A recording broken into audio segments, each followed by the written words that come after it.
நம பகுத்தறிவுப்பதையே அரகர விஞ்ஞான தேவ திமிக்கிட திமிக்கிட வாத்தியம் மிருதங்கம் திமிக்கிட திமிக்கிட வாத்தியம் மிருதங்கம் விஞ்ஞானந்த பதே நமஸ்தே விஞ்ஞானந்த பதே.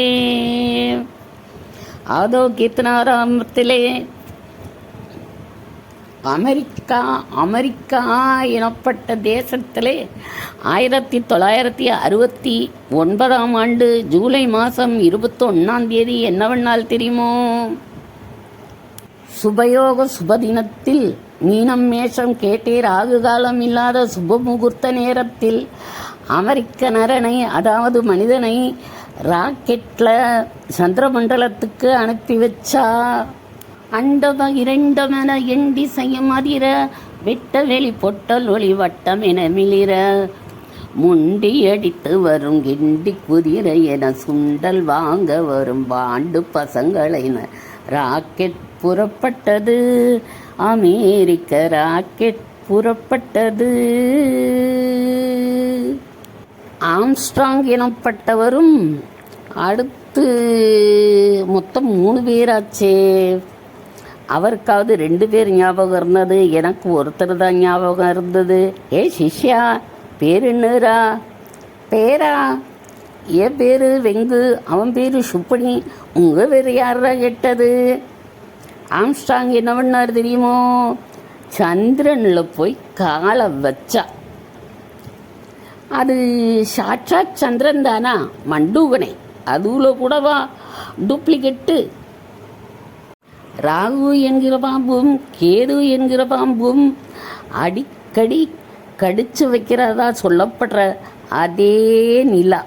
இப்போ ஆம்ஸ்ட்ராங் சென்று வந்ததும் அதே நிலா, சென்று வந்ததும் அதே நிலா சச்சா, நின்று வந்ததும் அதே நிலா சச்சா, குழியை பறித்ததும் அதே நிலா சச்சா, அதில் கல்லை எடுத்ததும் அதே நிலா சச்சா.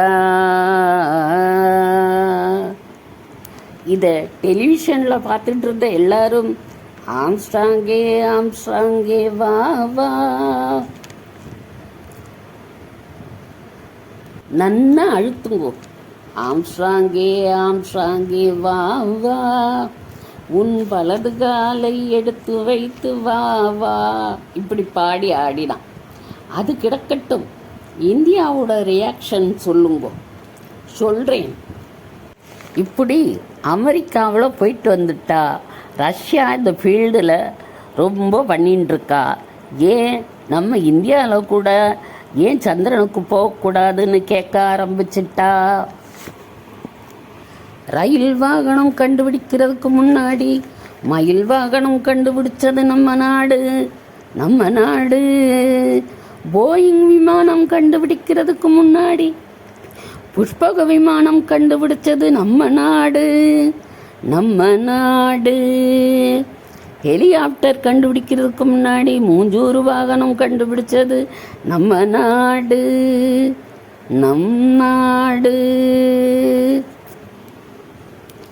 இவ்வளோதானா? இன்னும் இருக்கு. முறுக்கு வடை,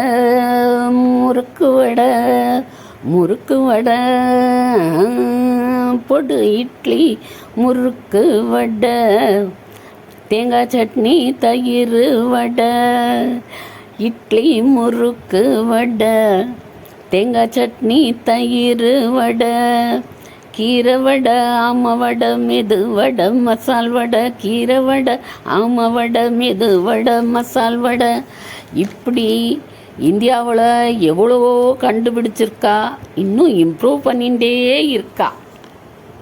ஆமாம், இந்தியாவில் எதில் ஒத்துமை இருக்கோ இல்லையோ, இதில் ஒத்துமையாக கோஷம் போட்டா 14 பாஷையிலையும் போட்டா நம்ம பட்டு மாமி சும்மா இருப்பாளா? அவளுக்கும் வந்துடுத்து வேகம். அடுத்தாத்து அமெரிக்காவை பார்த்தேளா, ஆவா நாட்டுக்காரர் மூணுக்கு போனா கேட்டேளா அப்படின்னா விஷயம் கடைசியில் பார்லிமெண்ட்டுக்கு போச்சு. பொதுஜன அபிப்பிராயத்துக்கு மதிப்பு வச்சு இந்தியாவில் இருந்து சந்திரமண்டலத்துக்கு ஒரு இந்தியன் அனுப்ப கவர்மெண்ட் முடிவு பண்ணியாச்சு. அதுக்காக ஒரு அதிகாரியும் அதிகாரி ஒரு அபாரமான ஐடியா பண்ணினா. என்ன ஐடியான்னு அமெரிக்காவோடு ஒரு ஒப்பந்தம் செய்த உண்டா. அதாவது சந்திரனுக்கு போகும் ராக்கெட்டு, தாய்க்கப்பல், குட்ஸ் வண்டி, ராக்கெட்டு, ஸ்பேஸ் உடைகள், டெலிவிஷன் போன்ற எக்ஸட்ரா சில்லறை வேலைகளை அமெரிக்காவும்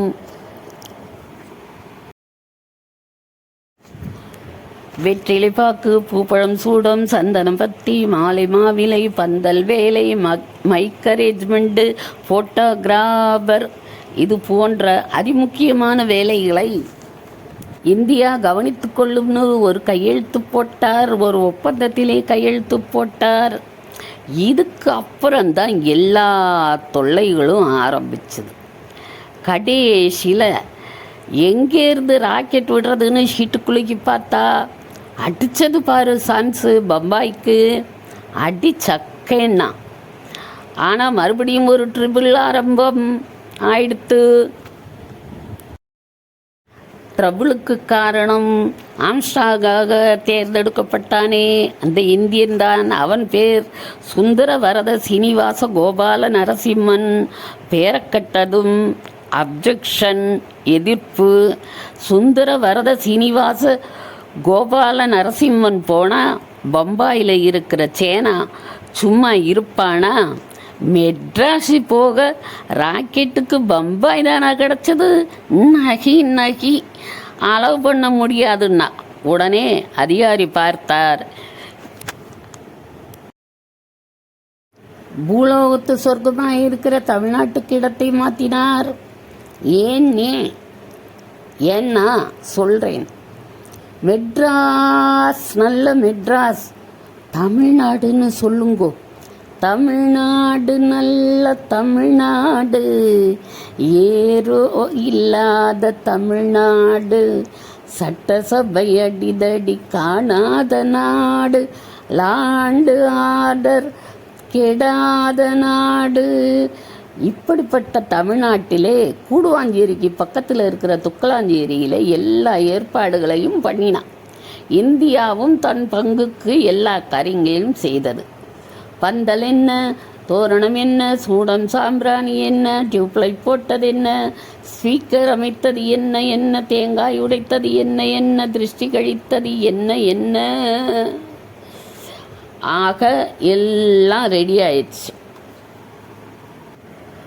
கும்பகோணம் மகாமகம் மாதிரி துக்கலாஞ்சேரியில் கூட்டம் பெருங்கூட்டம். இறைவணக்கம் பாட டிஎம் சௌந்தரராஜனை கூப்பிட்டுருந்தா. டிஎம்எஸும் வந்தார், பாட ஆரம்பித்தார். மெதுவா தொடலாமா, மேனியிலே கைப்படலாமா. அட அபிஷ்டுகளா, இதையா அவர் பாடுவார்? அசல் பக்தி பாடலை அல்லவா பாடினார். பிரேயர் முடிஞ்சதும்